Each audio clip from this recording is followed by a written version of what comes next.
賭城風雲3咧就承接住賭城1、2嘅作風啦。某個程度上，石一堅咧，其實由頭到尾都係傻傻地嘅。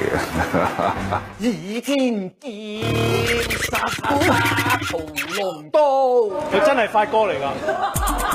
唯一同以前唔同嘅，發哥多咗好多養生之道，我哋可以學咯，感覺好似有一寶咁咯。有發哥喺度，就有一寶喺度咁。哇！發哥嗰種明星嘅氣質啊，巨星嘅風範啊，從來冇走過。當然是賭神啦。當他一換上那個賭神的衣服，那個氣場一下就來了。賭神喺觀眾嘅心目中有一個光環喺度，我哋又唔想破壞咗佢。你創造另一個角色嘅時候，又唔想嗰個性格會同賭神有衝撞。有教啲嘢，有好耐你都冇理過啊！其實嗰個樣都係周潤發嚟嘅，不過頭就即係而家呢個分咗界嗰個就立晒上去咁解啫。你係邊位啊？我係小馬。喂，唔好啊！其實阿家輝係好唔想重複角色嘅，所以即係佢唔希望再有以前白骨龍啊嗰啲咁嘅影子。隻腳踩單車少少，好，冇變咁多。咁我自己都希望喺每一個戲當中都有啲唔同嘅嘢表達下咁樣，可能唔可以完全唔同嘅，咁但係盡量希望有啲唔同咁樣。嗱，係咪啊？忘記咗咁啊，家輝就冇乜所謂，即係我話，我都有啲難堪，我唔做，咁佢就去食咗佢。唔好逼我啦，你唔好逼我啦。點樣形容就係陰陽啊？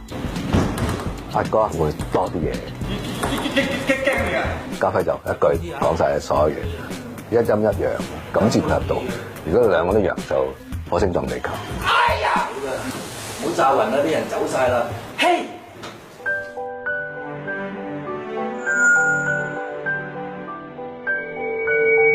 哇！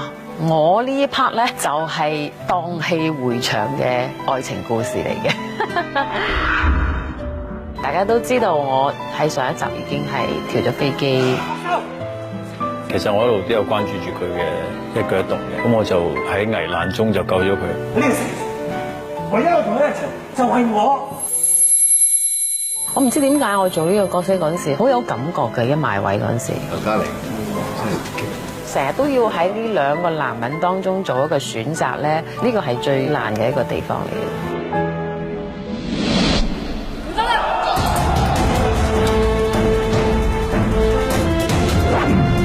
賭城風雲3，具娛樂、動作、刺激，入邊乜都有嘅一部電影嚟嘅。